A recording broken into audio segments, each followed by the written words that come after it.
matamis lang.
Time right now is 3 minutes past 11 in the evening. Charging of portable electric devices are not allowed during taxi. Please remain seated with your seatbelt fastened until the fasten seatbelt signs are turned off. It is important that you do not stand up until advice is given by the crew. Please be careful when opening the big compartments, as items may have moved during landing and could fall down. Please also check that you have not left anything behind on your seat or the seat pocket.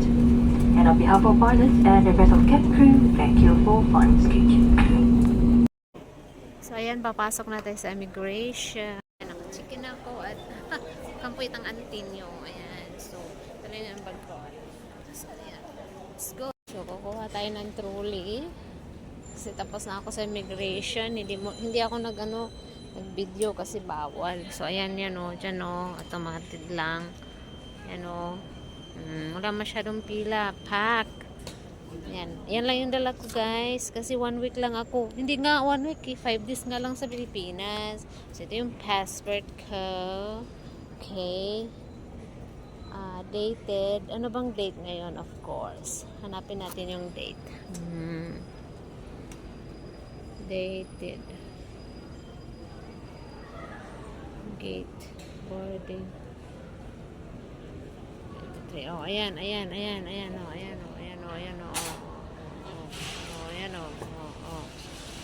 set. Oh, ayan, June 29, 2024. Got it? So, ganun nga lang ka-high-tech guys, ang kanilang immigration. Oh, ayan, oh, diyan ka lang, iscan mo lang yung passport mo. Ganun, ayan, oh. Wala masyadong pila. Tapos, ayun. Tapos ito yung mga trolley. Tapos ito yung aking passport. At saka aking charan. Tara. Mamaya pa naman alas 2 ang aking flight.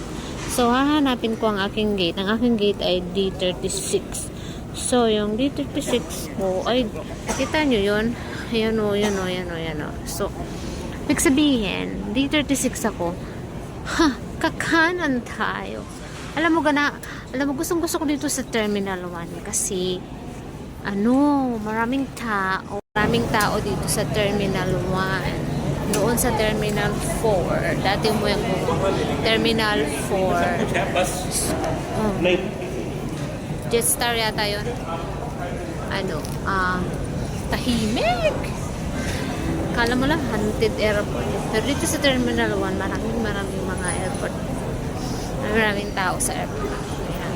Medyo kabisado ko ng content. Ayan. So, ayan na guys. Nandito tayo sa Terminal 1. So, ayan na yung aking. Okay.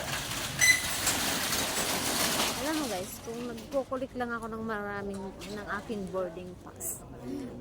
Marami na siguro. 1,000 na siguro. Sa tagal ko na sa abroad, balik-balik. Diyos ko. Siguro no, kung ginawa ko lang collection yun, tapos inalbum ko. Nakabuo na sana ako ng isang album na boarding pass. Sa daming pabalik-balik. Ganun. So, ayan guys. Ayan, Terminal 1. Ayan. Ito sinisipon ng lola nyo.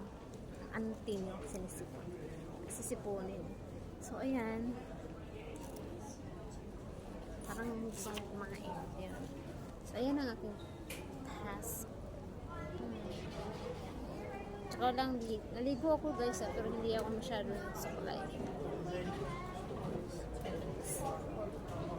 See you Pilipinas! Ayan. So, D38 tayo. Ayan o. Okay. Yun ang nakaganda dito sa Terminal 1. Ang daming tao. So, ayan o, yung kabi-kabiliaan, ganyan. Hindi katulad dun sa Terminal 4 na umuwi ako last 6 months ago. Terminal 4. My gosh! Parang henchid. Kakaantok kasi wala pa tao-tao. Ganun. Yun yung latest kasi bago. So, ayan. May chocolates. Wow. Bili tayo chocolates. Ay, may panghaplas oh. Tiger Balm. So, ayan. May Starbucks. Kung social ka. Char. Ayan.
Haba ng pila.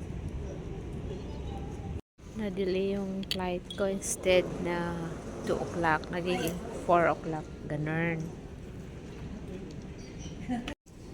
Nandito ako ngayon sa gate 36. Nakapila ko. Tira mo yung pila habang.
Aka.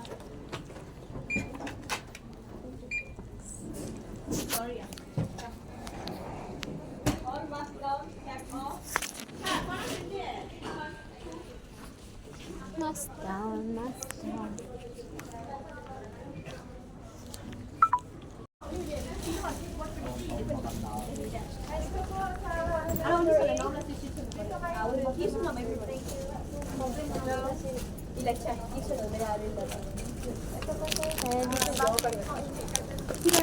Kilo SOP. Hi, yes, muffins. Okay. Hi, madam. Thank you. Yes, please, thank you.